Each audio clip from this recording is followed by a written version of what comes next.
Good morning kabiyahe. Kamusta? Meron ako ipapakita sa inyo. Natatawa kayo. Itong gamit yung electric bus, nilagyan ng mirror. Ayan, no? Nilagyan ng side mirror kasi na-aksidente yung driver dito. Tinamaan niya yung video na yan. Yung monitor mirror na yan.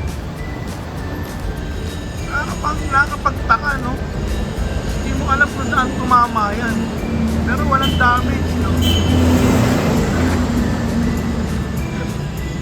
Yeah! Ayan. Bagay din naman kahit may side mirror. Kakaibang electric ka. Yung 2 bago yan, 217 yan. Ayan. Nagyan ko lang na. Nakakatawa eh. Kaya tinanggal yung electric mirror. Ayan. Ayan siya. Natamaan. Hindi ko alam kung saan tumama. Sa pool talaga. Basag eh. So ito, maganda-ganda to. Walang mga bangas sa ilalim. Ayan. Biyahe.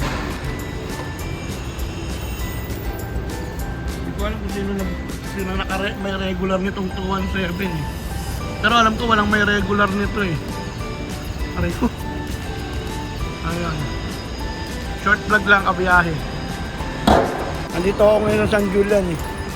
Ayan. Mag-start ako ng 7:46. So, 35. Pwede na siguro ano to.